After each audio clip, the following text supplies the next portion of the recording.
welcome to Buena Vista. This is episode 4 of the Theo Philes.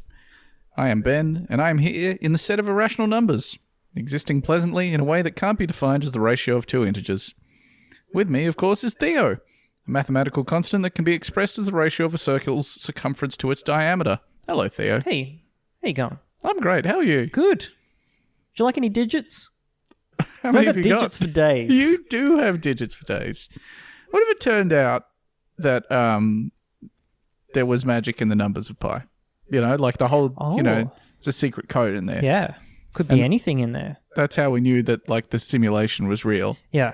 There's like a legal notice. So the problem is that by that definition, pi also would encode the 14 words. That's true. Extremely racist number and also the kindest number. Do we know if, like, I'm not a maths whiz. If you have an infinite set of random numbers, it's essentially what pi is, right? Yeah. Not random in the sense that they're, but like... But if you take them statistically, they are, the digits are random and they're uniform, yes. Is the certainty that any sequence of numbers will appear in there 100%? I believe so. That's wild. And again, that sequence of numbers would encode the racist 14 words made famous by the mad Germans. dictator of the Third Reich, Adolf Hitler. Okay. But it will also maybe contain the lyrics to Informer by Snow. Oh, that is nice. Yeah, so, there's real ups and downs there. I am going to tell you a story, and this is a story about a moral panic. And we as a society love those, and we particularly love moral panics as they relate to the youth. Every single generation is absolutely convinced that whatever new thing the kids have is fucking society up forever. So, generally it's like a new piece of technology or it's some new fad or whatever. It's in the 80s they were like, Dungeons and Dragons is making kids into Satanists. All things along those lines where there's not really anything that's happening there. There was obviously like satanic panic was a massive thing generally where they're like, well, this is what the kids are doing. They're doing human sacrifices. They weren't. Things like backmasking and rock and roll. Yep. All that sort of stuff. But this one is from way before any of those things.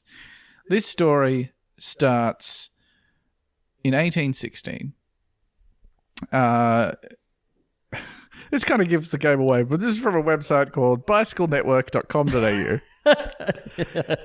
I know exactly where you're going.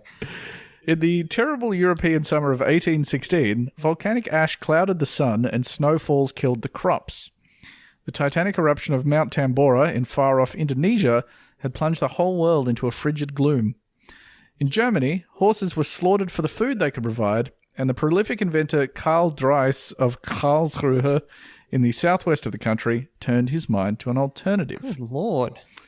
I didn't realize bikes were so dark. It's a very insane thing to be like, all right, so there's a volcanic eruption A great in darkness Indonesia. has covered the earth. All of the horses are gone All because of we the ate horses. them.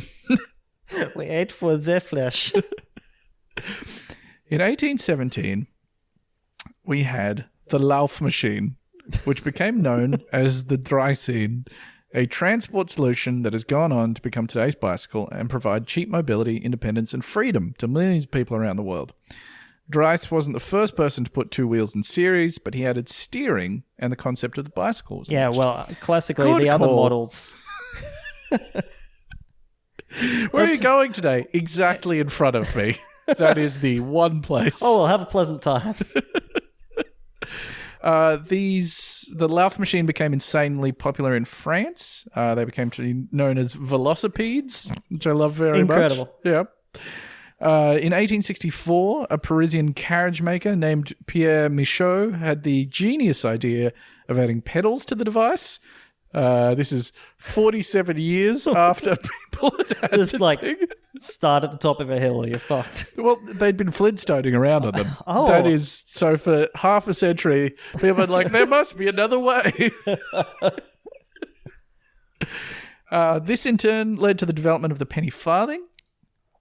Because people wanted to be able to go faster. Yeah. Obviously, if you have a larger wheel one rotation means a longer distance. That's right. And without that's why the complex gearing that we have today. Yes. So you have the penny farthing, but obviously for that very same reason, the amount of torque required to get that going is a lot It's horrific. more. Yeah. So you had to be quite physically strong to use a penny farthing. There are also other things about them that fucking sucked. They had no form of suspension or anything of that nature, but they also didn't have pneumatic tires either. No, okay. So every bump in the road, You're going to feel felt. that. Yeah. And you're going to feel that right up in your gooch. in your nooks and in it was your crannies. It's a really common problem as well that just because of the way they were shaped, you would hit a bump and you would go flying over the handlebars forwards. So it was considered a very masculine pursuit because, you literally couldn't ride one wearing a dress. You also you had to be quite physically strong to do it. Yeah. So it wasn't a practical or viable transport solution. I mean, basically, the way the penny farthing was used back then is exactly the same way it's used today, is that eccentrics use them. Absolute freaks do it for fun. Okay. So, like, we kind of think of penny farthing as sort of something that's quite dandy, whereas it's sort of more like their time's chainsaw. Yes. It's exactly the same. You have to be a very cool, strong guy to use the penny farthing. Although, this is if you ever see someone on a penny farthing, you have my full permission to bully them. It's an awful pursuit. Their life is forfeit. It is second only to the unicycle in terms of worst wheeled contraptions you can travel on. You know, once a year, you'll see someone like riding around the streets of Brisbane on a unicycle. It just ruins your day. I saw There's someone no call for it. Like fucking eat shit on a unicycle at King George Square once, and it was just I nearly stood up and applauded. Like it was just so good. I used to see one all the time walking to work in the city. He'd be on like the Riverwalk. I'd just be like, fucking, he's like looking around, hoping people will look at him and notice. Yes. I'm on a unicycle. I am on a unicycle. You fuck. So the bicycle wasn't really popular in the form of a penny farthing. But the 1880s and the 1890s saw the development of something called the safety bicycle, which is essentially the bicycle that we have today. There are a bunch of different designs, but the diamond frame that we use now arose in that period. And we've basically, since then, been like, this is fucking sick. So its key features were they started putting pneumatic tires on them so that they weren't quite so fucking awful to use. The frames were lighter. They had gearing, not changed gearing, but, there's a small gear where the pedal is to a large... No, the opposite of that. Large gear where the pedal is, small gear to the back. Whichever one works. Yeah, so you had a better ratio there. The tires were the same size. And you could, like a normal person could use them, essentially. That was the great strength of them. The advent of this, the modern bicycle, turned the bicycle from a thing for hobbyists and weirdos into a practical transport option for everyday use. I would still say that weirdos can still use a bike. They can, and but not precluded. It's not a requirement anymore. It's optional to be an absolute fucking freak and get on your bicycle. It was much easier than looking after a horse. It was faster than walking. Ain't that the truth? Yeah, and a bicycle doesn't have a mind of its own. No. It can't disagree with you. You can't have a Socratic dialogue with your bicycle unless you are one of the freaks using the bicycle. Wrong kind of teeth. They do have the wrong kind of teeth. Well, I don't know if someone loaded the wrong texture. It's just... While we were doing that. It's not right. The more time I spend with my mum's horses, the more I'm just like, one of these days, one of you is taking one of my fingers. I can feel it. Yeah. I just know it's going to happen. So, all of these are positives, right? They sort of open them up to parts of the middle class and some of the, richer parts of the working class, and they made you able to cover much longer distances, which, obviously, fantastic. Unfortunately, this was also the start of the end of society. That is true. Which is a shame. You can plot a direct course from the safety bike now. Yeah, to coronavirus. That's to a the shame. novel coronavirus. So I'm going to read you some excerpts from the 11th volume of the Brooklyn Medical Journal. It's published in 1897. It is an article written by a medical doctor named E.D. Page. The name of the article is Woman and the Bicycle. Mm-hmm. Yep. And it begins as thus. Much is being written and more said upon the above topic. The cycle for women has its votaries and also those who condemn it. The writer, for various reasons, can see where it is a source of injury, and for these reasons its use, as advocated and recommended by the profession, should be conservative. So he then launches into tackling the several aspects of the woman on bicycles debate as he sees it. The salient features of woman on bicycle. Yeah, the key points. He starts with the supposed health benefits. Physicians and others advocating its use by women claim that it develops the muscles of the arms, legs, and body, as well as those of respiration, thereby increasing chest measure. Now, I don't think what he's saying is this will give women bigger titties. No. Although, have we tried? Have we considered it? Also that it is modifying the dress of women so that she is naturally more healthy from the fact that tight lacings, corsets have to be discarded or so modified that the abdominal muscles as well share in the general benefit. This, aside from the pleasure of cycling, appears to constitute its leading benefit, i.e. that it makes woman a stronger animal. Oh, all right. So several notes. Yes. Is he saying that? So there's health benefits because you have to take your corset off to ride it. Yes, which I think Which he's they hadn't probably considered doing. onto something there. Yeah, But they could probably just get rid of the corset anyway. They don't need a bike as an excuse. Well, that's a very controversial claim, and Everyone's he will get into that. Well, this fucking sucks, but But we we have have to. not considered any other options. We haven't invented the bicycle Yeah. yet. Second of all, yeah. Makes woman a stronger animal is a very strange phrase to me. Extremely odd. Its use for woman as a necessity cannot be established, as only the working class would claim it on that ground as a means of getting to and from business. And as we know, not where women go. No, because unless you're working class, women don't do anything. No. So why would they need it? The cost of the machine, keeping it in repair, and storage for winter make it a luxury, hence not expedient. The writer claims that the principal muscles developed in its use are those of the leg and thigh, that little muscular development of the arms comes from it, as there is comparatively little use for the arms in cycling, except in mounting and dismounting, as when one becomes thoroughly master of the cycle, very little effort keeps it balanced and guides it, which are the principal uses of the arms in the erect position in which women ride. That the muscular action of the legs and thighs may increase their size and firmness, less with the ankle movement, however, is true, yet this is also true. That women ride so long and steadily, they, quote, run the flesh all off them, as they say, and this is the tendency. As they say. I don't know who is quoting here. There is a fascination about it that leads to immoderate exercise, and that it is positively harmful in a general way. I can't get a lead on this guy. Are big thighs good or bad? Does he like? I think he's sort of Does he like it dummy thick, or is he? He's making a concession here that maybe it is healthy, but they do it too much. They do so it too it's much, not. so all of their muscles fall off. Yeah, the flesh. They run the flesh all off them. Last week, we forbade a patient the wheel altogether and sent her away to the country for a change. This is some classic 1800s doctor shit. No more bicycles. Go to the country. We forbid the wheel. We forbade them the wheel. I love that people make fun of Deadwood for like having modern day swearing or whatever, because if they were like, if they forbid you wrote the wheel, sir. everyone just sounds stupid, and that's true. People from the past sound dumb as hell. Very fucking dumb. She had wheeled away about 15 pounds this summer. Legs, thighs, arms, chest, and all her muscles had decreased in size here. Overdoing it? Yes. But that is the tendency. That is the harm. So his argument is that women get hooked on cycling and they get too shredded. So this argument about the health impact of bicycling, if you will. Well, that's the way you do it. That's true. I do it both ways. It was widely used as a proxy just to stop women from doing it, right? Because as we'll get into it, there are a lot of reasons why they don't like it. But the health one was the one that they thought sounded like the most rational. So this is from a different article. This is from an 1897 article, same year, in the National Review, from a medical doctor named A. Shadwell. Oh, they don't have. They've all just got initials. Didn't have They're first all names back then. E.B. Farnham motherfuckers. T. Bartholomew Hogswallop.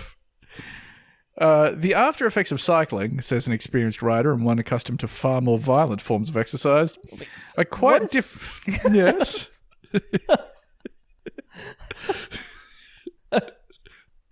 P.T. Cruiser, a bear wrestler. tries his hand at the wheel. These after effects are quite different from those of any other outdoor exercise with which I am acquainted, and less pleasant. Even a short ride leaves me with a pallid face, a palpitating heart, the beginnings of a headache, and a tendency to insomnia. I've been riding my bike all day, and now I can't sleep anymore.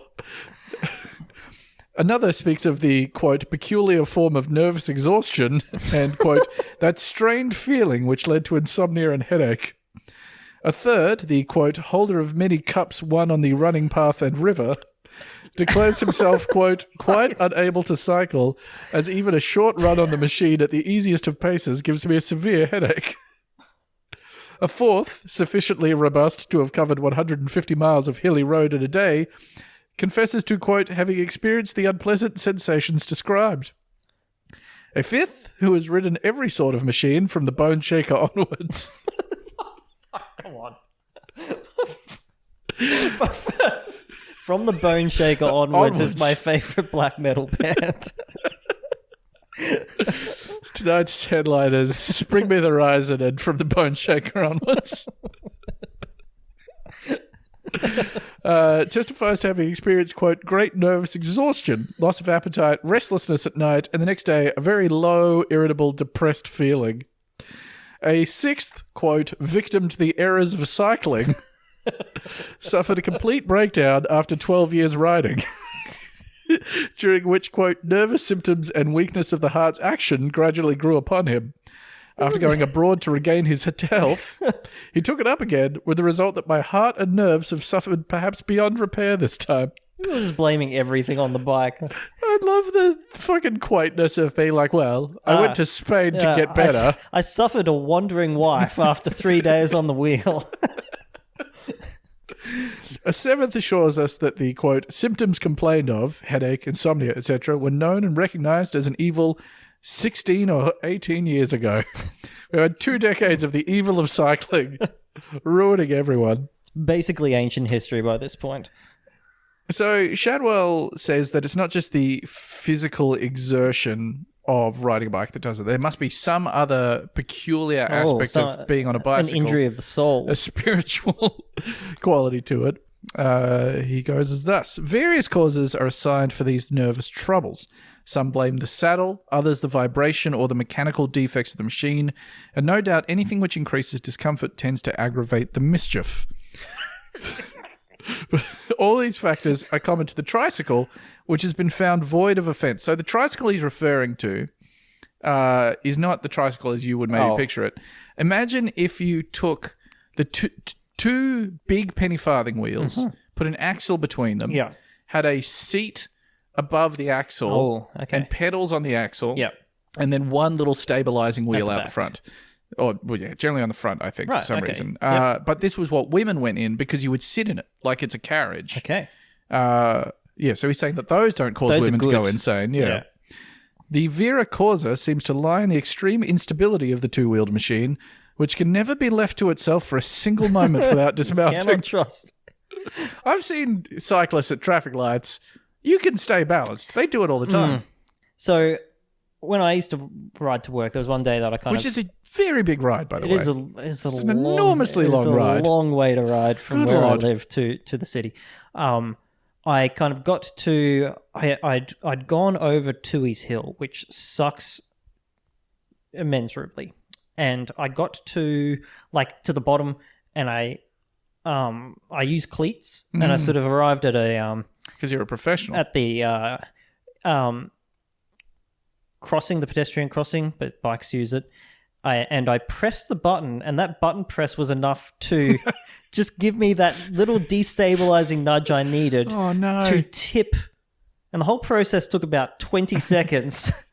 You sort of try to angle the wheel to counterbalance your fall. Went, and I fell straight over in full view of 20 cars. So I... Wait, is this how you hurt yourself that time? No, I hurt myself. So Caitlin and I there's a bike path near us, and I was riding along, and we kind of went around a bend, and when I got around there was a man and a dog just stopped in the path all of a sudden. So I hit the brakes very, very quickly, but there was like a dip in the road there. So when I hit the brakes, my wheel wasn't touching. And so when it hit the ground, my wheel just stopped and I went head over the bike and slammed my head on the ground. The guy was very, very nice and his dog was kind of cool. And I was absolutely munted until I threw up and then I was good. And then the dog ate the sick. So you got the bad humours out of your body. I got extremely bad humours. And then the humours contained dumplings. Well, dogs love that. They do.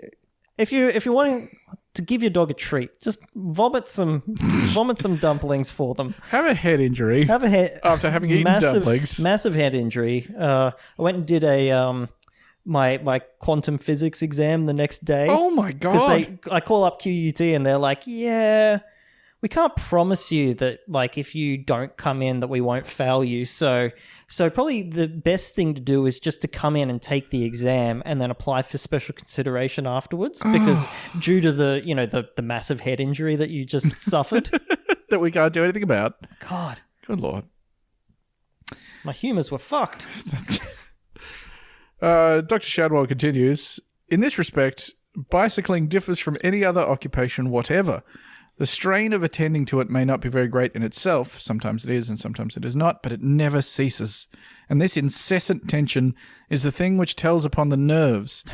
How incessant it is, the demeanour of most riders declares with an emphasis which still excites ridicule, familiar as the sight has become. Some time ago, I drew attention to the peculiar strained, set look often associated with this pastime and called it the bicycle face. The general adoption of the phrase since then indicates a general recognition of its justice. Some wear the, quote, face more and some less marked, but nearly all have it, except the small boys who care little for croppers. Is this still the doctor, by the way? This is still a medical doctor, published in a national magazine. Has anybody ever seen persons on bicycles talking and laughing and looking jolly like persons engaged in any other amusement? Never, I swear.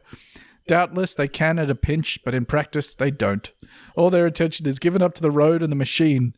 With set faces, eyes fixed before them, and an expression either anxious, irritable, or at best stony, they pedal away, looking neither to the right nor to the left, save for an instantaneous flash, and speaking not at all, except a word flung gasping over the shoulder at most.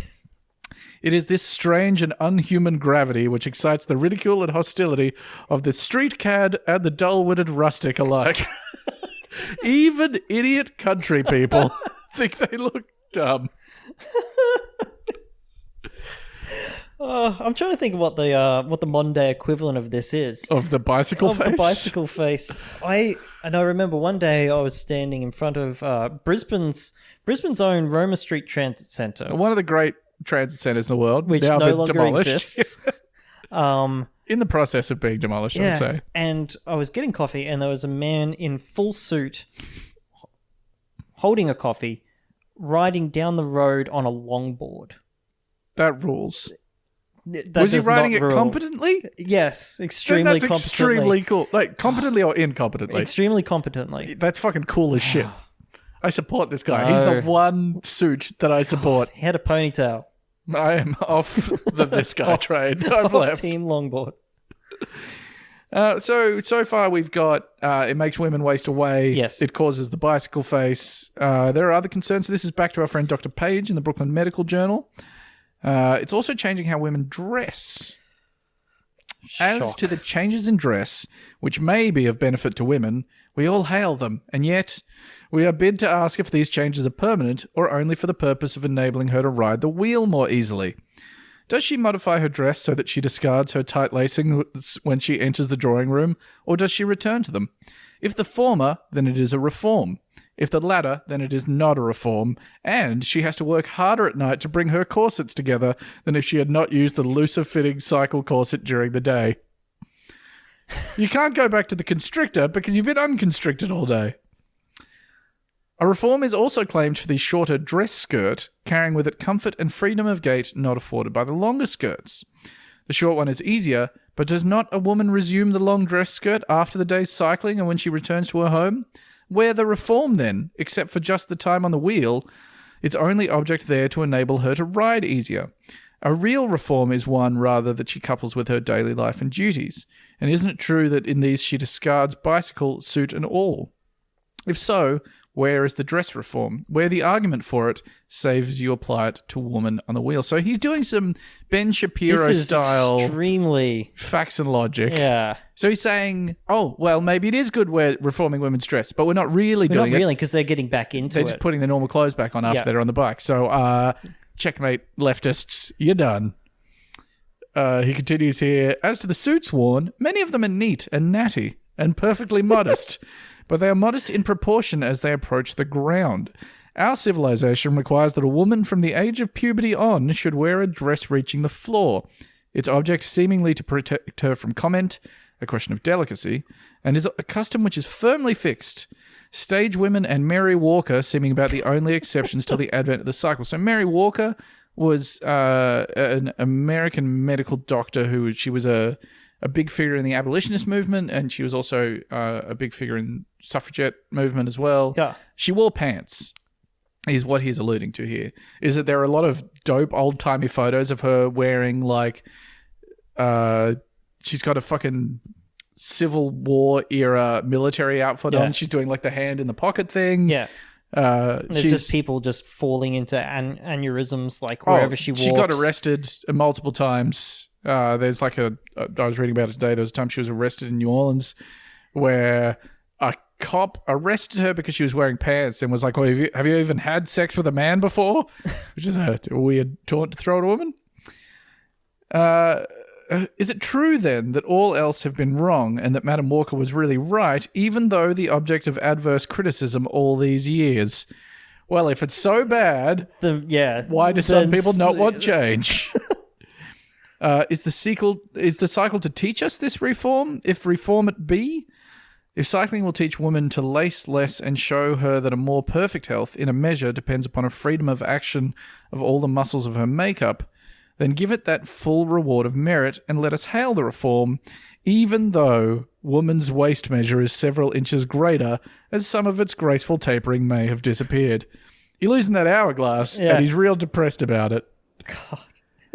This guy just lives for that dump truck ass. He does.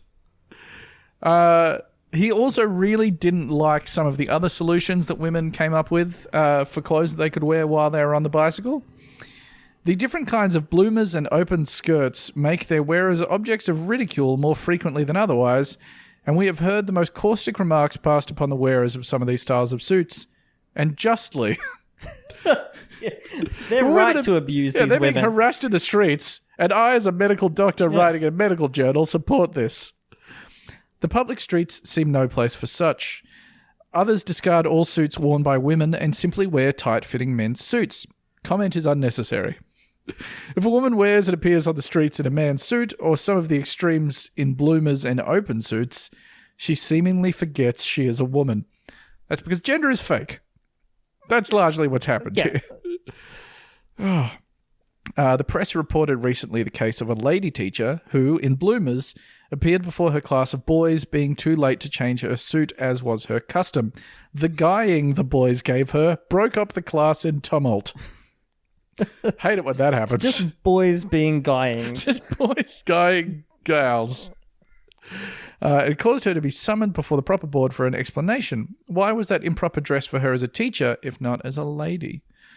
Women have been known to dismount and try to defend themselves from the criticisms of onlookers which were overheard by them, considering themselves insulted. The ability of a woman to defend herself from insult is commendable, but she forgets she invites the criticism by her dress in the first place, and her sensitive to the criticism is acknowledgement of its justness. So because you're upset that people insulted you, they were right to insult you. What a prick. This guy sucks so much. For a woman to defend herself under such circumstances seems unnatural and untenable, inasmuch as she aims to defend herself in a wrong position. Such defense is not intended to increase in any degree the respect she tries to enforce. So, he continues here. Said a doctor friend to me, What if she does show her legs? The idea of a long or short dress is all conventional. True, yet in countries where no dress is worn at all, 75% of the inhabitants are illegitimate. I'm not sure about his statistics there. Incredible. The manner of dress there is conventional also. These extremes in dress give a carriage to our women oft times that is open to criticism and invites the comment of the onlooker. All riders are thus frequently classed alike as bicycle women, which is unjust to those modestly dressed. It oftentimes lessens the estimation in which women are held by men. A married patient purchased her first pair of cycle boots. When the shoeman had laced them to the height of her usual boots, she said, "That will do." He stopped, looked at her in the face, and said, "Young woman, you'll show your legs a good deal higher than that before you have rode a bicycle long." He then raised her dress to her knees and laced the boot to the top amid her confusion. 5 years ago, that would have cost him his dismissal. Today, woman submits to it because it is a fad. This is the first step in the loss of modesty and delicacy, elements of character peculiarly woman's, and which are her protection and her charm. Now, I disagree with that entirely, because I would say modesty and delicacy are my two favourite traits in you. Oh. It's a real cross-gender sort of thing. That could appear in anyone. Anyone at all. Anyone at all. Somehow, the reasons that I have given to you so far... Which are ironclad. Ironclad. They are not the worst ones that have been offered. Okay. And here we are go. some I will account. The bicycle also teaches masturbation in women and girls. The subtle resting against the labia majora, as it does by a slight inclination forward, it is easy to accomplish it. It also injures the labia, and the bruising and chafing therefrom compel the rider to forego the wheel until recovery. 4 cases of this kind have been under my observation, and 1 of masturbation. Yeah, I bet you've been fucking watching The Masturbating Lady. In securing material for the moral side of the question, the rider visited West End at Coney Island. Hundreds of cyclists check their wheels there, going down the boulevard. Scores of girls under 18 years of age are seen there in bicycle suits, some accompanied, others being followed by strange men, till occasionally their company was accepted. One, about 16 years of age, we saw enticed by a beautifully dressed woman, brackets, a prostitute in cycle suit, to take a glass of wine. Those days you could just say, I saw someone get sucked off. Yeah, no, it had to be a prostitute in a cycle suit. My favourite Creedence Clearwater song. He was encouraged to have a drink, if you know what I mean. One of the 6 young men who had joined in this scheme ordered the wine. Is he talking about fucking? Yeah, I assume so. One of the 6 young men who had joined in the scheme ordered the wine loaded. We heard him. Is that like putting spirits into your wine, maybe? It has to be. And this is the bike's problem. Yeah, this is what the bike does. This is because of the bike. The girl was soon in their power and was being marched off for immoral purposes amid the delight of her captors, who agreed among themselves not to give it away. She looked like an innocent child, but was away from home influence. The girl at that age had not power to resist all that influence, keen and friendly at first, but commanding, as soon as she was intoxicated. Hundreds of girls slip down there by this means, unknown to their parents, and scores are ruined thereby. These girls are not bad girls naturally, we believe, and would not have been so, save for that visit there per wheel. Oh, if it wasn't for that awful bicycle. Making my beautiful, perfect daughter. Otherwise, they would have been at home, or at least elsewhere, other than being subjected to the vile influences. So is the problem that they can go too far from home? Like, yes, it's given them mobility. And this is the same thing that they said about the car when it became sort of affordable for young people to have one. There's sort of like a horizon, if you can imagine, like dad sitting on the porch. Mm-hmm. And he's watching his daughter disappear over it. And she's like, well, until now has been, well, this is as far as I can walk without ruining my humours. And I'm going to turn around. It was a 4-hour walk to Blowjob City, and now it's a 27-minute ride. I just really like the end of that paragraph where he says, otherwise they would have been at home, or at least elsewhere, other than being subjected to the vile influences of West End. Usually when I hear that, I think of, say, white people getting dreadlocks. Yeah. Different times. Up in New York, we hear, has its trysting place where scores of girls check their wheels and lay themselves open to most regretful comment. Roller skating became unpopular because of a few unfortunate cases of wrongdoing. I have no idea to what this is referring in the slightest. The protection of a large number of skaters being present meantime. Judged from the same standpoint, isn't it true that many more indiscretions occur through the medium of the wheel than did through roller skates? Certainly true. And if so, why protect the one and condemn the other? The riding astride is also too mannish to be proper for a woman. So something happened with roller skates and everyone's gone, nope, no more. It's just like so indelibly baked into their like common zeitgeist that don't need to explain that. Everyone knows what happened with the roller skates. Oh. The daughter of a patient is engaged to a young man, an ardent cyclist and a member of a cycle club, but he insists that his fiancée shall not learn the wheel. Takes his own bike and just breaks it. He will never learn the wheel. This wheel is not for you. The fellow feeling of bicyclist leads her to accept the words of strange men as well, the wheel serving as the go-between. Mm-hmm. There is no more an excuse than the fact that each have feet. You don't have anything in common just because you both ride bikes, all right? This is how he concludes the article. To measure, select, and utilize all the different elements that enter into our complex and shifting civilization in such a way that the good may remain and the bad be excluded is no mean task.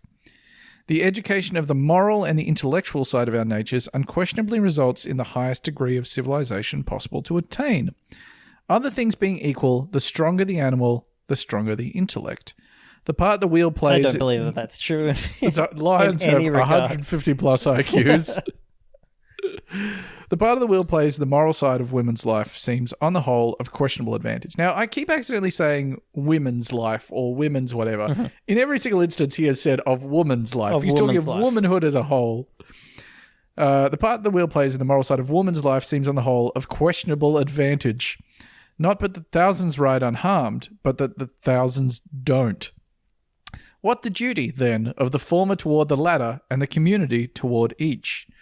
Judged by the standard up to the advent of the wheel, it certainly cannot be endorsed. If, on the other hand, less care in these respects is to be required of woman, and a shifting of the standard is to be made, some of the extremes of suits seen thus early provokes the question, where will it end? And what the final result upon woman? She began with her ordinary style of dress and with a tricycle, and she already rides tandem dressed in men's suits or with loose-fitting trousers without skirt. As to the exercises making her stronger, that may be true in many cases, yet the dangers to her health in toto seem possibly greater than the promised benefits, and many of these dangers are a constant menace to the practice. So far as this matter enters into the health of woman, it is a question peculiarly the physician's. So far as it touches upon the moral life of woman, it is also a question in which he is more or less interested as a member of society, and the prestige of his profession gives him an opportunity to be a positive factor for or against. And we believe that after a thorough discussion of this matter among physicians, the wheel will be disfavoured for reasons of health alone. In this, we are aware of the great diversity of opinion and of the varied professional experiences, and that the future will lend additional light upon salient points. While as to its moral effect, there is steadily growing understanding of public sentiment that it is degrading woman. Wonderful. So he's absolutely right. Women aren't allowed to ride the bike. We decided to throw every bicycle into the sea. I love historic examples of like scientific minds being just completely wrong. There's this quote I read from Rene Descartes, who was like, if the speed of light is finite, then my whole world is fucked. I guess it is, buddy. So that guy obviously was an absolute crackpot, although he did represent a fair chunk of public opinion, but it was not the only opinions available on the subject at the time. There are some nice ones. Sure, there's some other incredibly normal opinions. So, you know, a lot of the stuff he's saying is fucking insane, but also it did represent a new kind of freedom that middle-class women didn't have before, right? Like, the traditional view of the world was that men well, women had inside the house and women had every single other place in the world. And that was just how that operated. And that was sort of very easy to police. Whereas now they could take the 27-minute ride to Blowjob City. That was available to them. Yep. Or they could just go visit friends, or they could explore. So this is a lovely quote from bicycle enthusiast Maria E. Ward in her 1896 book, Bicycling for Ladies. Riding the wheel, our own powers are revealed to us. You have conquered a new world, and exultingly you take possession of it. You feel at once the keenest sense of responsibility. You become alert, active, quick-sighted, and keenly alive to the rights of others as to what is due yourself. To the many who wish to be actively at work in the world, the opportunity has come. It's quite nice. It is nice. So another nice one here. It's a bit florid. This is from playwright Marguerite Merrington in an 1895 article she wrote. Now and again a complaint arises of the narrowness of woman's sphere. For such disorder of the soul, the sufferer can do no better than to flatten her sphere to a circle, mount it, and take it to the road. Oh. I began to feel that myself plus the bicycle equaled myself plus the world, upon whose spinning wheel we must all learn to ride, or fall into the sluiceways of oblivion and despair. It's true today, as it was. Oh, it's so true. Back then. But how nice does it feel going for like a big bike ride? It feels absolutely wonderful. The world is your oyster, and it's not like when you're in a car where you're separate to the environment That's around right. Yep, you're taking it in. You can smell it. you. You can hear it. You can feel it. It's wonderful. You have an actual sense of speed, which is very, you're quite divorced from it in a car. Plus, it masturbates you. Yeah, and that's the best thing is that While you're every man riding. loves to have their balls kind of squished for a very, very long time. I completely understand the rationale behind the type of cycling lycra that has the padded area around the sort of taint, but it looks very funny. It looks incredibly funny to protect your taint. It does. I would rather experience taint pain than have the taint protector on, but I guess I'm just different that way. So that concludes the moral nightmare of bicycles. I believe you have something for me. Oh, Ben, I do. Now, may I ask you initially a question? I'll allow it. What is the stinkiest thing in the world? When potatoes rot. Oh, that sucks. Yeah, when I first moved into my own place in Brisbane, I bought a big bag of potatoes, grand plans, coming undone almost immediately when I smoked my weight in weed and forgot that the potatoes existed for about 9 months. Yep. And then the whole thing just, it's awful. I don't know what sort of alchemy makes a potato go bad, considering how hardy they usually are. Yeah, but it is odd, but there's a turning point, isn't there? Yeah. There's just that titration of rot. You need one part to go bad and the whole thing will. In my experience in the 4.5 years I spent working in the produce department at various supermarkets, I've smelt every kind of bad fruit or vegetable smell that there is to be had. And potato and watermelon are by far the worst of each. We similarly, we grew some watermelons just from seed in the backyard, and it was great, but then the crows started getting at them. They just poked holes in them once they were mid-sized, and then they rot from the outside in, and they just turn absolutely rancid. We one of the supermarkets I was working at, we got a delivery of, we get watermelon in these 300 kilo cardboard bins, and a rat had gotten into a bunch of them. So it had eaten its way into the inside of the flesh and then allowed that to be exposed to the elements, and holy fuck, that was one of the worst days of my life. No, thank you. So probably about a week ago, I had the thought, what is the smelliest thing? What is the, so smell as a sense serves to warn us, from things that are rotten, that are, we shouldn't go near. Mm-hmm. But I wanted to know whether there were smells that were so bad on their own as to be hazardous to life. Oh, like the same way that something could be so loud it could deafen you, so bright it could blind you. Sort of like a Lovecraftian smell that separates the body and the soul. Yeah, I learned a fun thing the other day because I don't know who I was talking to about this, about, how a bright flash can wake you up if you're asleep and that your eyes will see. Yeah, and lightning goes off or whatever. Yeah, or a loud sound can wake you up. You cannot be woken up by a loud smell. Interesting. Your smell does not wake you up. Seriously? Yeah, because I think it was in the context of someone saying that they were like, oh, the smell of something burning woke me up. And I'm like, I don't know if your brain is processing smell. And I looked into it and it doesn't. Fascinating. Yeah. So I kind of went down this rabbit hole of smells. A smelly little hole I went down. So let's start at the natural. Have you ever had a durian? Yes, I have. How's the smell? Bad. Bad. It's quite bad. Okay. They're like banned on public transport, right? Yeah, absolutely. So novelist Anthony Burgess, who I believe wrote Clockwork Orange. Yeah, that sounds right. I mean, I'm looking at the 2 copies of A Clockwork Orange you have over there. Are they both written by Both of them are from Anthony Burgess. Okay, yes. Thank you. So he writes that eating durian is like eating sweet raspberry blancmange in the lavatory.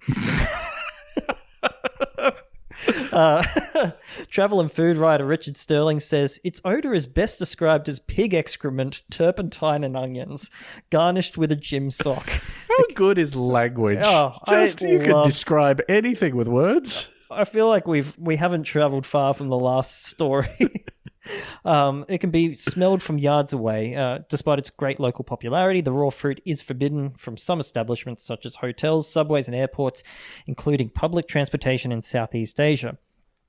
Other comparisons have been made with the civet, which I'll get to, sewage, stale vomit, skunk spray, which I'll get to, and used surgical swabs. Oh, possibly the worst in the entire because list. that opens up a world of possibility to me. I do not like that. A lot of viscera inside the human body. So when I was reading through this stuff, what I wanted to understand is why these things smell. Right? What makes these things smell, and how far can we take that? Mm-hmm. Right? So, the wide range of descriptions for the odor of the durian may have a great deal to do with the variability of the durian itself. So different species have different aromas. So some, smell like turpentine, while others smell like roasted almonds. In 2019, the researchers from the Technical University of Munich identified ethanethiol, which we'll come back to as well, and its derivatives as a reason for its stinky smell. But we don't really know how it gets there as far as the enzyme that produces ethanethiol. So they mentioned civets. These are kind of, it looks like a cross between a weasel and a coyote. Okay. How's it spelled? civet. So a number of viverrid species secrete civet oil. Aww. Sorry, yeah. Oh my god, yeah, it's like a jaguar weasel. That's the cutest thing I've ever seen. It's very cute. I enjoy finding a weird new animal, so to find this was great. Oh my god, I love this thing. So most civets, and they call the scent civet oil, which is from their perineal gland. They produce them in African farms where African civets are kept in cages for this purpose. They typically produce 3 to 4 grams of civet per week. And in 2000, civets sold for about $500 per kilogram. It's a soft, almost liquid material. It's pale yellow when fresh, darkening in the light and becoming salve-like in consistency. Its odor is strong, even putrid as a pure substance, but once diluted, it's pleasant and sweetly aromatic, which is also the case for like ambergris. Ambergris? Yeah. That it sucks to smell unless you're only smelling a little bit of it. And then it rules to smell. And then you're like, oh, this is really less is more. And then, of course, you have the classic skunk. Hell's weasel. It's sort of a rat that's French. So, they are notorious for their anal scent glands. And, well, same here. So they've got 2 glands, one on each side of the anus, which produce the skunk spray, which is a mixture of a sulfur-containing chemical, such as thiols, which, again, we'll come back to. The thiols are a heavy hitter in the stinky world. Sure. Traditionally called mercaptans, which have an offensive odor. Skunk spray is powerful enough to ward off bears and other potential attackers. So the chemical defense was illustrated by Charles Darwin in The Voyage of the Beagle. We saw a couple of zorillos, or skunks. I don't know. Why didn't we keep with that one, I wonder? I don't know. So much spicier. Odious animals, which are far from uncommon. In general appearance, the Zorillo resembles a polecat, but is much larger and much thicker in proportion. Conscious of its power, it roams by day in the open plain and fears neither dog nor man. Incredible. If a dog is urged to the attack, its courage is instantly checked by a few drops of the fetid oil, which brings on violent sickness and a running at the nose. Whatever is once polluted by it is forever useless. Good Lord. People were very... They could turn a sentence. They thought about every sentence for 2 months. Well, yeah, I guess if you're like sending and receiving one letter a year, you're just like, how can I say that the smell fucking sucks? Azara said that the smell could be perceived at a league distance more than once. When entering the harbour of Montevideo, the wind being offshore, we have perceived the odour on board the Beagle. Oh my Hey, what's God. that smell? Well, imagine a rat. Think bigger. There's a very stinky rat in Montevideo, Very stinky. and it's ruining my day on this boat. Certain it is that every animal most willingly makes room for the Zorillo. Oh, that is gorgeous. So, predators don't attack skunks, presumably out of fear of being sprayed. It's made of 3 low molecular weight thiol compounds, and the low molecular weight part is important as well, which I'll eventually get to. E2-butene 1 thiol, 3-methyl 1 butanethiol, and 2-quinolamethylmethiol. And that was very brave of you to leave that there intact, so you had to say it out loud. Absolutely. As well as acetate thioesters of these. I remember in chemistry class we made esters, which typically make like a large proportion of like artificial smells. So if we want to make a smell that smells like bananas, methyl esters? you go to the esters, yeah. Yeah. Wait, no, is that... Sorry, the only esters I know are the ones that are used for identifying beer faults. Ooh. So maybe methyl esters are the ones that taste like butterscotch, I think. But yeah, anyway, that's like there's a classic like there's a handful of that you just know your beer has this in it that it shouldn't, or maybe it should. And something's gone wrong there. Yeah. There you go. So these compounds are detectable by the human nose at concentrations of only 11.3 parts per billion. There's also the shore earwig. So they're voracious predators, highly regarded as efficient for pest control in many situations. Repugnatory glands in the earwigs cause them to secrete a foul-smelling pheromone to deter predators, which is said to smell like decomposition. There's the Amorphophallus titanum, which is a flowering plant with the largest unbranched inflorescence in the world. So put that in your pipe and smoke it. I shall. But before you get too excited, the telepot palm has a larger inflorescence, but it is branched rather than unbranched. Oh, well, that doesn't count, so... So due to its odor, like that of a rotting corpse, it's characterized as a carrion flower. So I think one of these opened in... Botanic Gardens. Cans? Is it the cans something one? like that quite recently, Yeah, but maybe I used a year, to 18 months ago. When I was writing Pedestrian, anytime it happened in an Australian Botanic Gardens, I would write about it because I love that shit. And I'm like, hey, go check that shit out. So it releases these to attract pollinators, just the worst, the most disgusting insects of the world. Hey, guys. Stinking it up. Want to smell something fucking gross? Come over here. So it gradually increases from late evening into the middle of the night when carrion beetles and flesh flies are active as pollinators, then tapers off. So it actually gives the impression of rotting flesh, attracting flies to it. So analyses of these chemicals released include dimethyl trisulfide, like in Limburger cheese, dimethyl disulfide,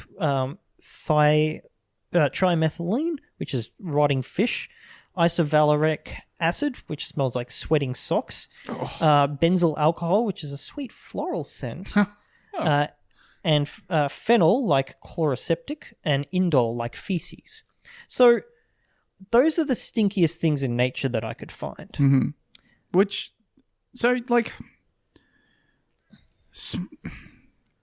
Smell is not an intrinsic material property of the universe, right? No. It is something that our sensory organs take something and then assign smelliness to it. That's exactly that's right. So there is it's particular shapes of molecules come together to react in certain ways in your nasal passage to provide, electric impulses to your brain. Yeah, in kind of the same way that the universe doesn't have color. Yes. We have eyes that interpret certain properties of materials, and the way light reflects off them is color. Yeah. So from an evolutionary standpoint, a lot of natural smells being bad, as you were saying, generally makes sense. That's exactly right. We're tuned to that, yeah. But there would be things that would be maybe, say, extra evolutionary. I don't know how you say that. Outside the realm of... Yeah. It is not the response we were designed to have to them, just incidentally, by the way smell is constructed. That's right. So, for example, Parmesan cheese contains a chemical that, and I'm probably going to get this wrong, so apologies if I get this wrong, but I believe it shares one of the same aerosol molecules as is contained in vomit. And experimentally, if you label one thing and one another way, it can influence your impression of and your positivity towards that smell. Sure. So if you just try and convince yourself after you've thrown up that it's actually Parmesan cheese, you're good. Yeah. Yeah. You just punch yourself in the head, erase your short-term memory, because that's how I believe it works. Yep. You go, there must be some Parmesan on the floor here. And you're good to go.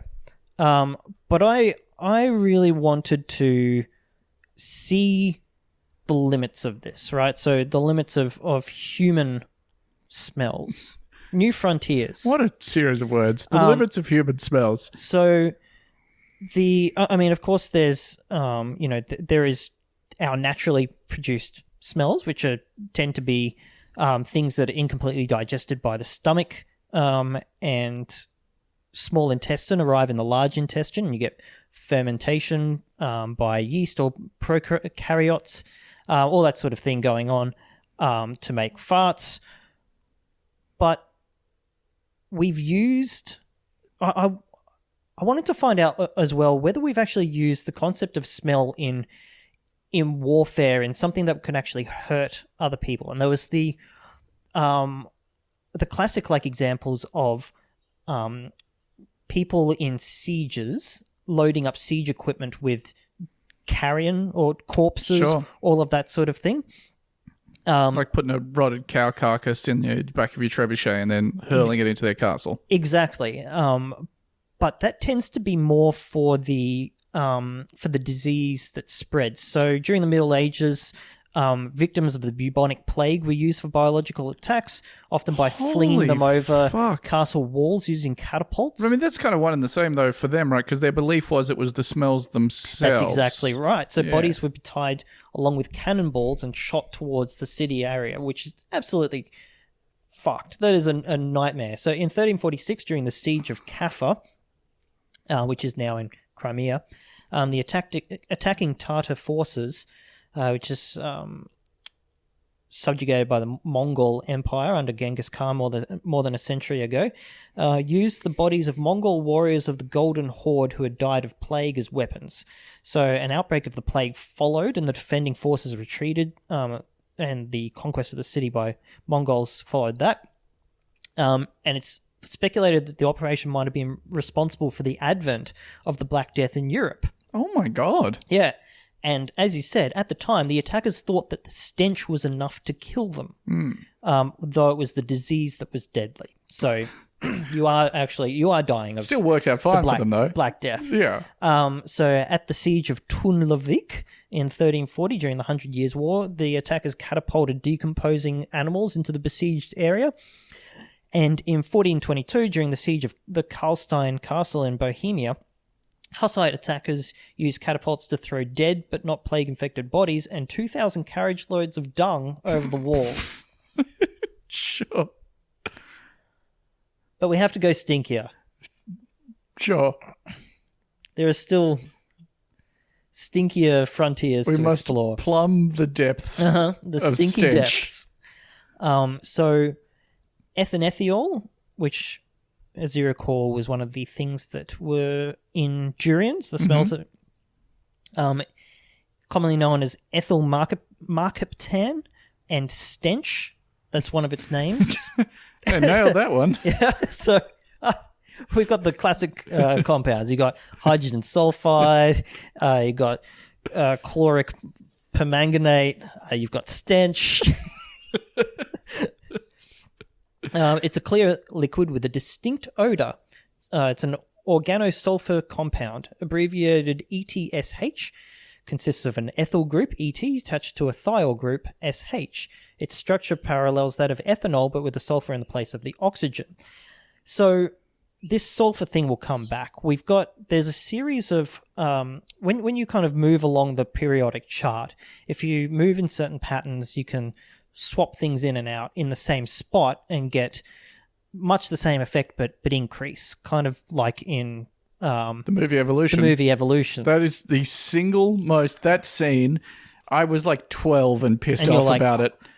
Like, it just like, well, they're carbon-based. No, we're carbon-based and arsenic is poison to us. And they're... selenium-based. No, selenium was poisonous to them because it was in the hair...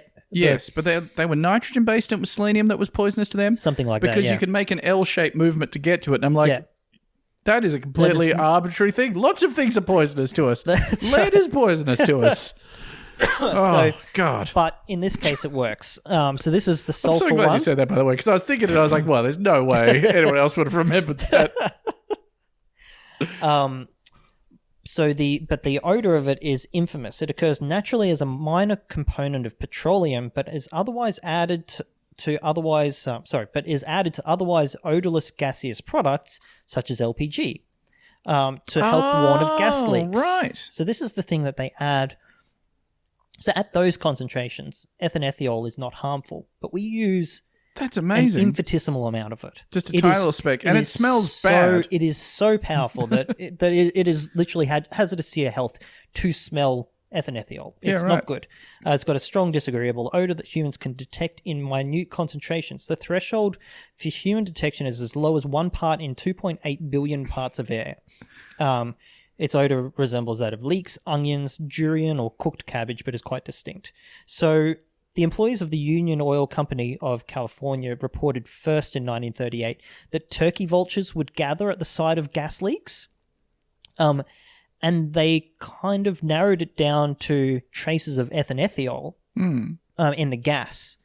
That it must be shared with something that's decomposing. Yeah. That the vultures went, well, that's it. There's food over here. That's my dude. Yeah. I'm going to go and eat that. And so that's where they got the idea to boost the amounts that humans could detect gases from gas leaks. And that's a fucking great idea. So going down further the stinky hole, this is kind of snippets from an article by a guy named Derek Lowe who writes... I can't remember the name of the blog. It's quite florid, so I've had to cut a lot of it down. But one subtopic that he has is things that I won't work with as a chemist, right? So he's talking about here selenophenol. I'm gonna have to work out how to say that 400 more times. Sure. So he kind of gets into that. Sulfur compounds are stinky, which we were talking about before, but it's a problem that continues as you move down group 16 of the periodic table. And it's not like plain phenol itself has no odor, so we were kind of talking about those sulfur compounds before. Strong, penetrate, and completely unmistakable. As soon as I get a whiff of the stuff, I'm immediately transported back to the Versa Clinic, the small hospital town I grew up in back in Arkansas. Phenol smells like an old-fashioned medical office, so they used to use it for disinfectant.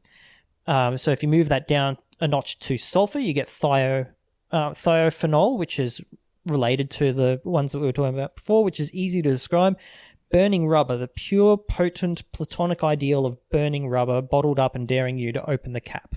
But move one more element down and you have selenophenol, and that's a more exotic reagent. The chemical literature has numerous examples of people who are at a loss for words when it comes to describing its smell, but their attempts are eloquent all the same. A few years ago, Gausling at the Lamentations on Chemistry blog referred to it as the biggest stinker I have ever run across. Imagine 6 skunks wrapped in rubber inner tubes, and the whole thing is set ablaze. That might approach the metaphysical stench of this material. Good Lord. Organic Synthesis, circa 1944, features the note that it is frequently advisable to work with selenium compounds on alternate days. That same prep also notes that you can produce small amounts of hydrogen selenide, which is very toxic indeed. This luckless graduate student from the 1920s got to experience both of these bracing selenium room fresheners in the course of his work. Berzelius described the poisonous effects of hydrogen selenide quite impressively. In order to get acquainted with the smell of this gas, I allowed a bubble not larger than a pea to pass into my nostril. In consequence of its smell, I so completely lost my sense of smell for several hours that I could not distinguish the odor of strong ammonia, even when held under my nose. My sense of smell returned after 5 or 6 hours, but severe irritation of the mucous membrane set in and persisted for a fortnight. Oh my God. The writer had been working on the gas for some time and has also seriously affected once, the injury persisting for many days. That is more poisonous than the hydrogen sulfide is well known.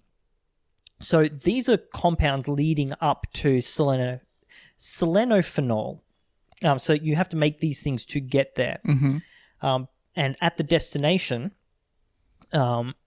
which nobody makes. This is one of those things that nobody makes because it sucks. Sure. Like, it's notorious for sucking.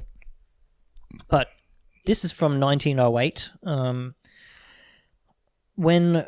I'm not even going to say that acid in solution is treated with reducing agents such as hydrogen sulfide, sulfur dioxide, or best with zinc and hydrochloric.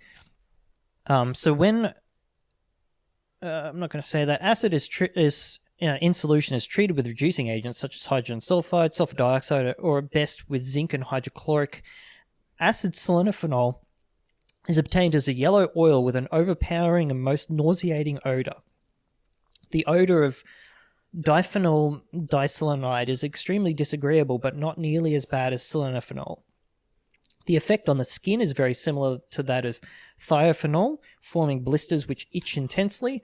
After a time, these dry up, the skin scales off, and there appears to be a deposit of red selenium beneath it. Oh! The odor of selenophenol is very penetrating, and it is nauseating beyond description. Don't you hate it when your skin sort of sloughs off and then you're like, off, and then it stinks for this is red months. selenium on me. What the fuck's going on? So, I don't think, at this point I don't think I've arrived at the stinkiest element yet. Sure. There's still furthermore. And I wanted to know why this is. Why things are so disagreeably smelling in like such small components. I found this article, The Scent of a Molecule by Sam Keane. There's no sense so intimate and mysterious as smell. Unlike other senses, smell is wired directly to the emotional centers in our brain. The reason for this remains obscure, but the setup gives odors an uncanny power to unlock hidden memories. So, similarly shaped molecules can have quite different odors, and molecules that look nothing alike can smell almost the same. But thanks for an innovative new study, scientists have finally gotten some traction on olfaction. I don't like that. No. Allowing them to match specific chemical features, specific odors for the first time. So the study began when sensory scientists at Rockefeller University recruited 49 volunteers to rate the smells of 476 chemicals. The subjects ranked the intensity and pleasantness of each, then classified the scents using 19 descriptors, including fish, sour, sweaty, bakery, and decayed. I feel like I don't like that there is a... what's that? It's an asymmetrical construction in that some of those are adjectives, some of those are nouns, some of those are a building, some of those are... all over the place. So the scientists also mapped out the chemical geometry of all the molecules, including the identity of every atom within them. As a next step, the researchers turned to an unlikely source for help, artificial intelligence. So... in this case, the Rockefeller team challenged computer geeks to find correlations in their data between odor and chemical structure. 18 teams accepted the challenge with a bunch of different places doing who cares. Then they gathered input from all the teams to further investigate the chemical nature of smell. A few trends became clear immediately. Small molecules, for example, tended to produce much more intense smells than larger ones. Having polar groups within the molecule, so regions of strong positive or negative charge, such as phenols, anols, and carboxyls, also ratcheted up the smell's intensity. When it came to matching odors to structures, the computers had the easiest time predicting the smell of 3-methyl cyclohexanone, which is a camphor-like odor, and ethyl heptanoate, which is smells like sweet grape. The hardest molecules to predict included L-cysteine, which smells like rotten eggs. The 19 broad descriptors of odors also fell into 2 clusters. Those hard to guess, wood, Uranus, and musky, and those easy to guess, fruit, spices, burnt, and garlic. The garlic prediction is especially interesting for periodic table buffs, since it explains one of the table's great mysteries, why tellurium, element 52, smells like the most pungent garlic on Earth. Chemists exposed to tellurium often reek like garlic for weeks or even months afterwards. The smell is so overwhelming that, according to legend, a few researchers have been driven to suicide. That is a hell of a legend. Yep. So the Rockefeller study revealed that the presence of sulfur atoms is strongly associated with garlic smells, and tellurium sits just 2 spots below sulfur on the periodic table, so it's no surprise that the nose would interpret tellurium and sulfur compounds in similar ways. One surprise for the smell scientists was that the subunits of larger, more complicated molecules didn't seem to interact much. Instead, each part produced an odor in the nose more or less independently of the other parts. The overall smell was therefore the simple sum of each autonomous section. They go on to say, the human nose sometimes gets a bum rap as a weak, ineffectual organ. Although we're nowhere near as talented as, say, bloodhounds, humans actually have pretty sharp noses. A 2014 study estimated that we can distinguish roughly 1 trillion different scents. That's a lot. There's a lot. I feel like, personally, with my nose and language skills, 15. I reckon you absolutely nailed it. Yeah. That's it. That's all of them.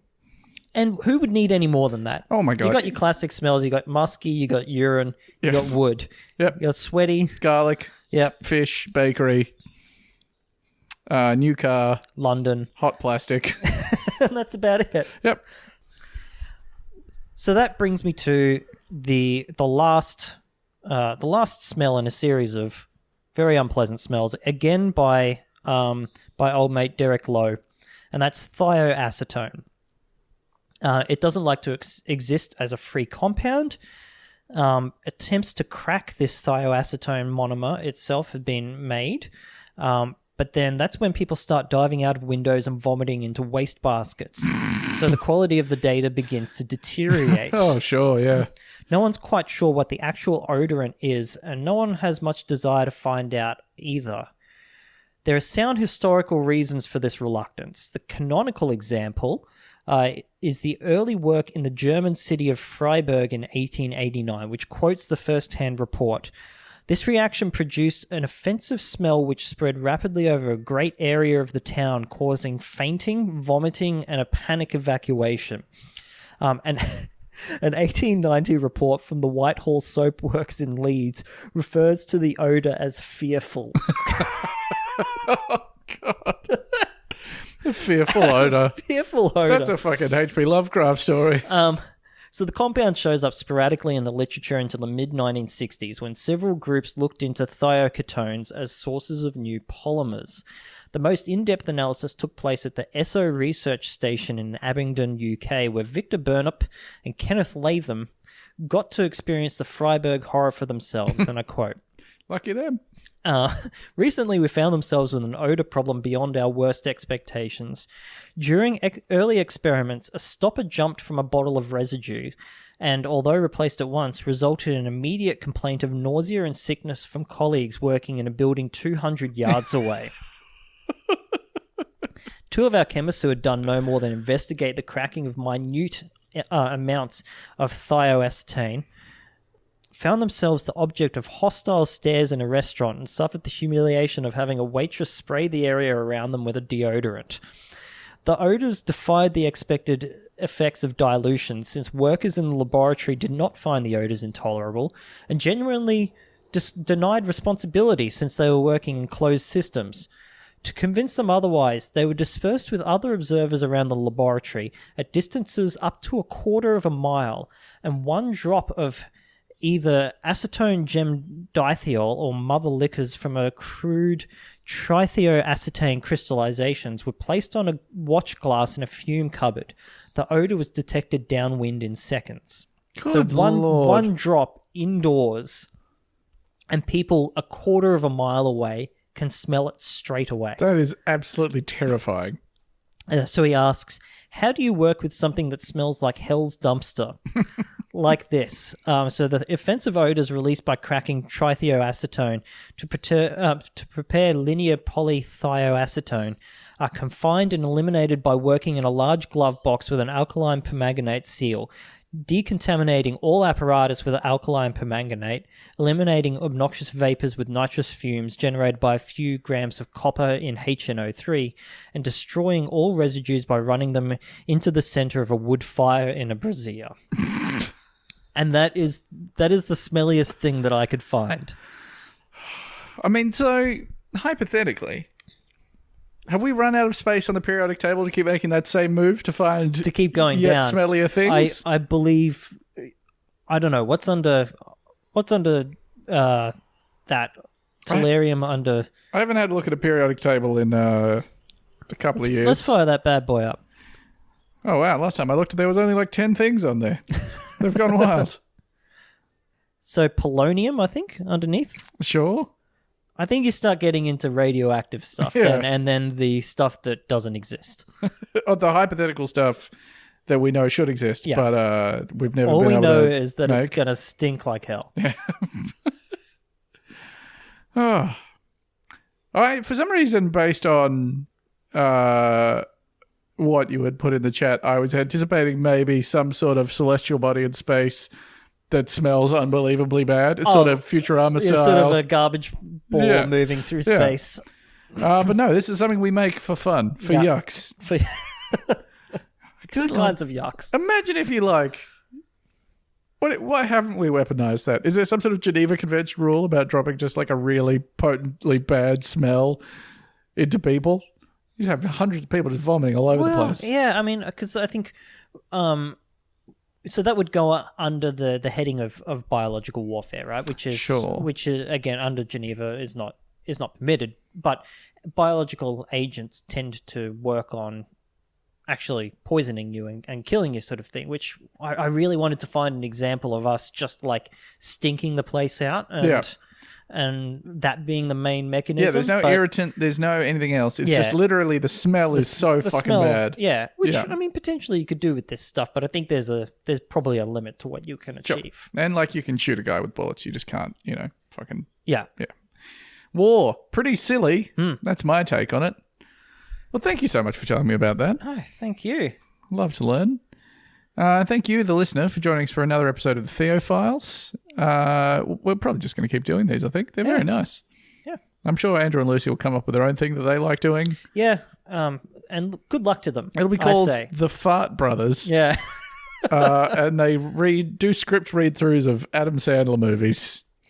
So look forward to that. This is a bonus episode, isn't it? I think so. Thanks for subscribing. Really Thank appreciate that. Smooch, smooch. We'll bloody catch you next week. Bye. Bye.